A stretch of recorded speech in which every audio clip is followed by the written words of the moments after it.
Yo mga kalapati natin, welcome back sa panibago na naman video. Ayan na nga, bagong look, bagong buhay. Ayan na, nakikita nyo na sa ating likuran. Ayan na yung bago nating look. At samahan nyo ko para ipakita sa inyo at pasilip kung ano yung mga bago sa ating look.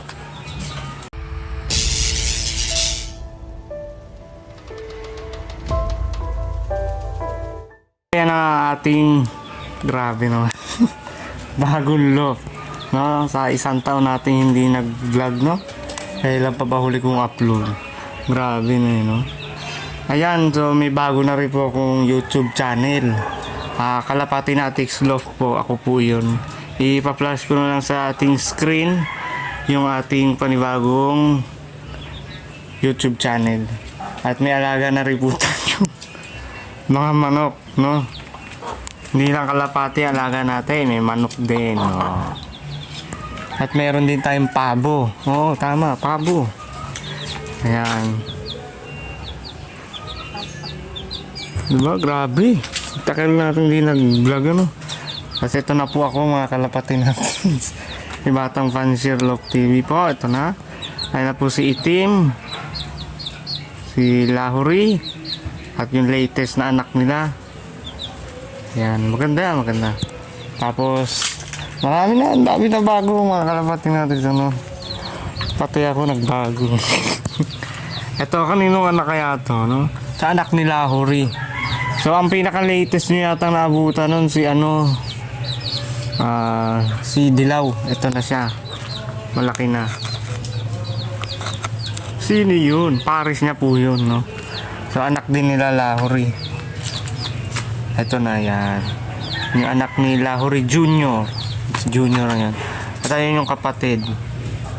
Sa susunod papasok tayo dyan. Part 1 pa lang ito, no? Ganda, oh. At syempre nandito pa rin sila ka Blue Bar. At yung tagpo niya talagang pares si Pula, yung anak niya. Asa na kaya yung ating lumang look? Malaki po itong ating panibagong look. Ito. Wala na. Ayan, nasak na. May balak pa tayo yung mga kalapati natin, no? Ayusin ko pa yan, no? Dito tayo nag-umpisa. Tapos dito tayo ngayon. Napakalaki niya ang gamit. So nangyari ang dapat nangyari, no? Noong December 2025 ako nagpagawa ng new look. Ayan. Pakalaki na. Hindi pa yan yung final na location yan. Dito ko yan lalagay. May hinanda na ako. Grabe, nakakamiss kayo mga kalapati natin.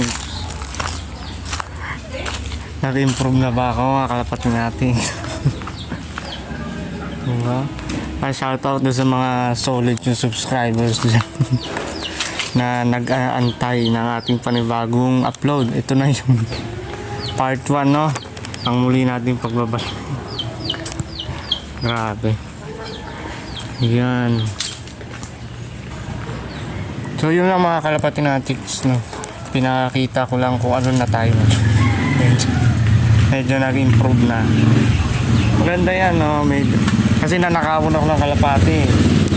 Kaya nagpagawa na akong kulungan. So abangan yung next upload natin. Papasok tayo doon sa loob para ipakita ko sa inyo yung mga pair natin. Yun lang, bye bye, subscribe.